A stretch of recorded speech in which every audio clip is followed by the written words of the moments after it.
Hello and welcome to another edition of the RotorHub International Podcast, and that's presented by me, Gideon Ewers. I'm the editor of RotorHub International. We're actually recording on the road. This time we're coming to you from Den Helder and the base there of NHV. And the reason we're up here is because it's kind of an auspicious day for NHV and maybe for Airbus too, with the launch of H160 operations into the North Sea. With me to talk about that and other things too, Airbus related, is Régis Magnac. Régis is the VP Energy, Leasing and Global Accounts. I'm informed that that means he has global domination everywhere. It's for these organizations which are non-regional, so they have an operation like energy or leasing, where it's worldwide. Have I got that right, Régis? Perfectly, Gideon, perfectly. Thank you. So, Régis, let's talk about initially with the 160. It's been this kind of process with the 160, and it's accelerated in recent years. The immediate thing when you look at a 160, I think of a girl I once knew called Liz Fox, but you think of it as something shiny, glossy, where shiny and glossy people go from nice places to somewhere else. But it's actually, the truth is it's rolling up its sleeves and doing some pretty tough work, and that's accelerated. I'm thinking of the SAR contract with the French Navy, and now into the energy world with PHI and then Bristow and so on. Let's just expand, have a little explore about that evolution. Well, thank you. Good afternoon, everyone. Yes, the 160 has been designed since the beginning for many types of businesses. Of course, private and business aviation is one, as you mentioned, but energy has always been one as well. We're expanding in EMS, in medical service, search and rescue, as you say, as well as what we call parapublic or public services, which can go into, for instance, law enforcement. All those missions are covered, we believe, and are needing medium helicopters, and this is the heart of what the 160 is. And that's kind of interesting, because I was going to pick that up when you mentioned the entry into EMS, because I think the first one is just leaving Metro Aviation and going to the Herman Hospital network in Houston. Yeah, I got that right? It was delivered end of last year from us, and then it's been fitted. But for sure, some countries will require long distance, and long distance EMS is where a medium machine is needed. So we believe there's a need there on the market, and it's part of what is the 160.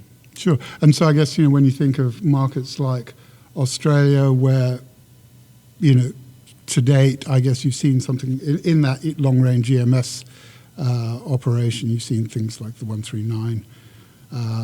There are areas of long distance needed. Canada, Northern Europe, less populated long distance, makes sense to have longer legs, sure, essentially, with a cabin that fits really well for the machine.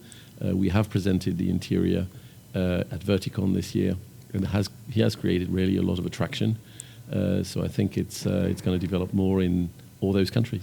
Yeah, you mentioned also the law enforcement aspect, and I guess that same principle applies, whether it's tactical law enforcement or border protection or those sort of roles as well. Yeah, absolutely. It's a machine that is, we believe, well sized for that, and within these missions in which you may land on unprepared areas, medical service or law enforcement.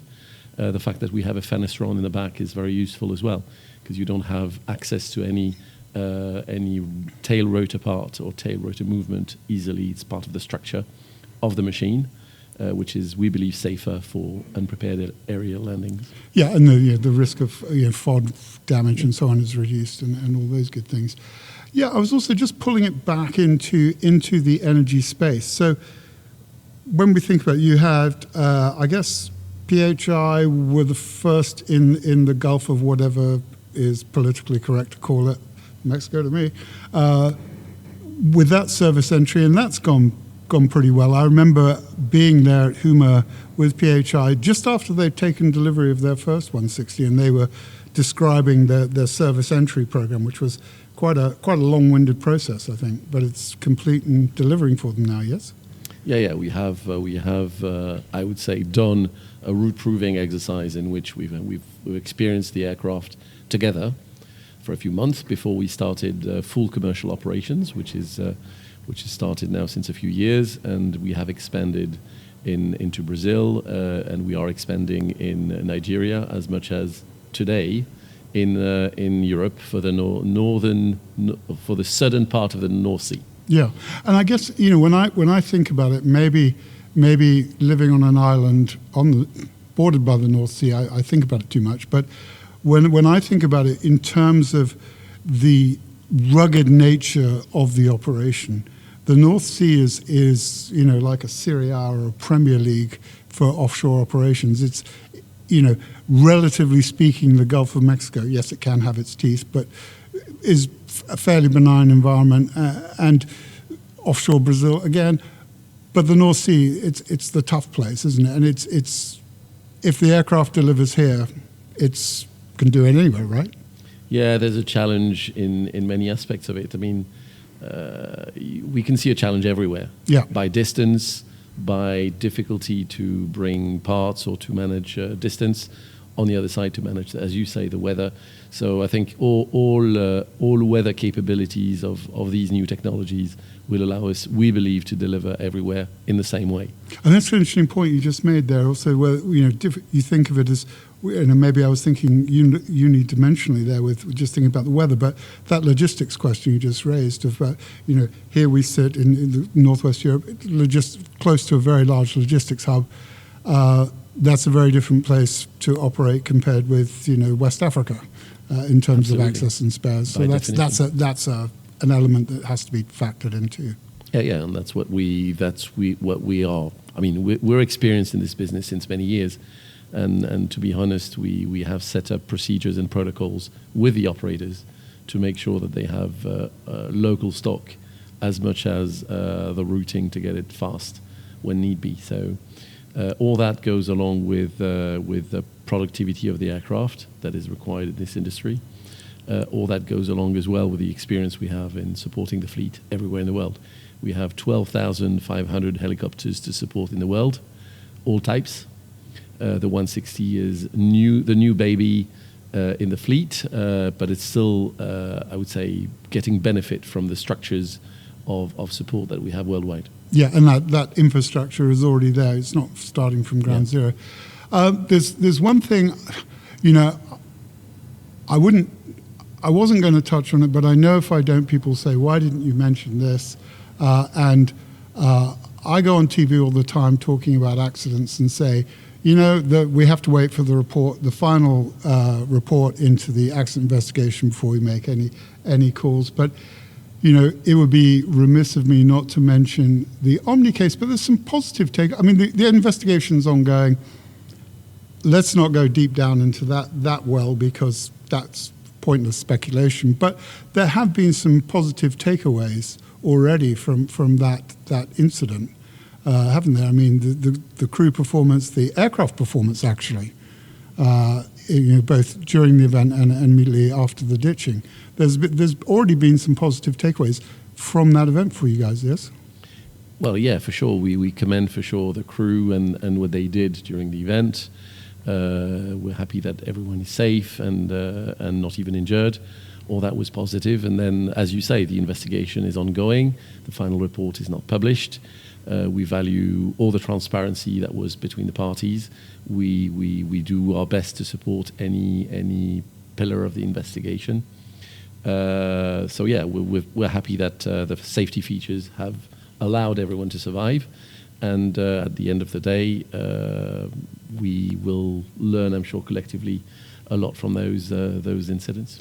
But again, let's not jump the gun. We can pull it apart once the report is published and examine it then, and I will, because I like writing those stories. But let's just circle back again and think about that growth and interest for the 160. We talked about it being an offshore energy support platform, an EMS platform, a law enforcement platform, corporate and VIP transport. all of those things. That's going to create a lot of demand. Plus, of course, when the M comes along, there's a fairly sizable contract in the pipeline.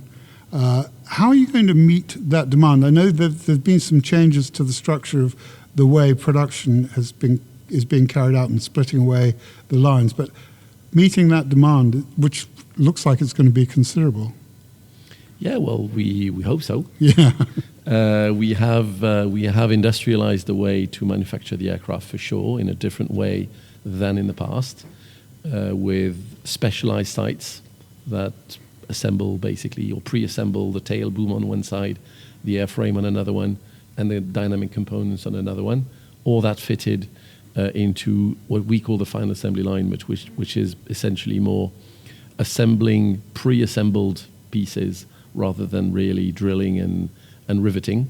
So it's a big change for us industrially. This allows us to be more agile, adding up some capabilities to add production if need be. We'll see. Right now, we are taking the steps that we need to. The delivery program climbs up in volume, and we're happy with that.